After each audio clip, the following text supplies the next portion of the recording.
ဆရာဒီခေတ်လူငယ်တွေကိုပေးချင်တဲ့ message ဆိုရင်ဘာဖြစ်မလဲရှင်လူငယ်တွေပေးချင်တဲ့ message ကတော့ကျွန်တော်တို့ဒီအခုခေတ်မှာ technology အရင်မြန်နေတာပေါ့အရင်မြန်တော့ကျွန်တော် AI လည်းသုံးလို့ရတယ်နောက်ပြီးတော့ YouTube learning နေရာတွေအချိန်ပေးရဆိုပေးတာအများကြီးပေါ့လေအဲ့တော့ကိုခွင့်အခါရသလောက်ကိုစူးစမ်းဖို့ကအရင်ကြီးကိုလွယ်ကူတယ်ကိုစူးစမ်းခြင်းကြွတော့ပေါက်မြောက်နိုင်တယ်ပေါ့နော်ကျွန်တော်ခုနပဲ AI ဆိုရင်ကျွန်တော်တခုဘာသာရပ်တခုတည်ကျင်တယ်ဆိုတော့အရင်လို့ professor တွေတော့မေးမှ internet မှာအစဆုံးရှာမှာမဟုတ်ဘူး AI ကိုလိုချင်တဲ့မေးခွန်းဒါမှမဟုတ်ကိုခုနားမလဲဆိုရင်ဇာတ်တခုတက်ပုံရိုက်ပြီးပတ်ပြစ်ထည့်ပြီးတော့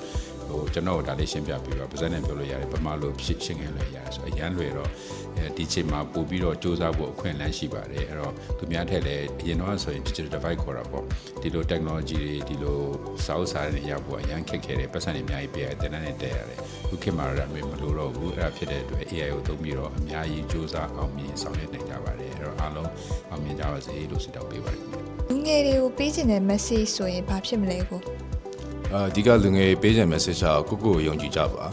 ဒီယုံကြည်မှုအတွန်းနဲ့ပဲဒီလုပ်ငန်းပဲဖြစ်ဖြစ်ဒီတခြားအရာတွေပဲဖြစ်ဖြစ်ပေါ့နော်ဖွဲ့စည်းပဲဝင်ဒါအောင်မြင်မှုတက်လာမယ်ဆိုတာကိုယုံကြည်မှုရှိမှသာတက်လာမှာပါဒီအမားလုပ်ဖို့လည်းမကြောက်ပါနဲ့အမားဆိုတာလုံးမသာဒီသင်ခန်းစာရမှာသင်ခန်းစာကနေပြန်ပြီးတော့ဒီအားနေပြီးပြန်တင်ယူလို့ရတာပေါ့နော်ဒါကြောင့်ကို confidence အပြည့်စုံနဲ့အခုဘာပဲလုပ်အပြည့်ဝ confidence နဲ့လုပ်မယ်ဆိုရင်ဒါဘာပဲဖြစ်ဖြစ်အောင်မြင်မှာပါလူငယ်တွေကိုစကားလုံးတစ်လုံးနဲ့ဖော်ပြမယ်ဆိုရင်ဘယ်လိုမျိုးဖော်ပြချင်လဲစကားလုံးတစ်လုံးနဲ့ဖော်ပြမယ်ဆိုရင်ကျွန်တော်တစ်လုံးပဲရှိမယ်အနာဂတ်ပေါ့နော်ဘယ်လုပ်ငန်းပဲဖြစ်ဖြစ်ဘာပဲဖြစ်ဖြစ်ဘယ်အဖွဲ့အစည်းပဲဖြစ်ဖြစ်ပေါ့နော်ဒီအနာဂတ်ကို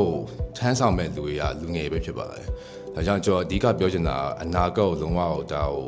အဓိကထားပြီးတော့လေဘယ် company ပဲဖြစ်ဖြစ်ဘယ် industry ပဲဖြစ်ဖြစ်မှာဒီအနာဂတ်ကိုလုံးဝကြည့်မယ်ဆိုရင်ဒါလူငယ်တွေအတွက်အများကြီးတိုးတက်မဲ့စာရွက်များမဲ့အရာအများကြီးရှိတာပေါ့နော်ဒါကြောင့်အနာဂတ်နဲ့ပဲကျွန်တော်တလုံးလေးပဲဖြစ်ဖော်ပြချင်ပါတယ်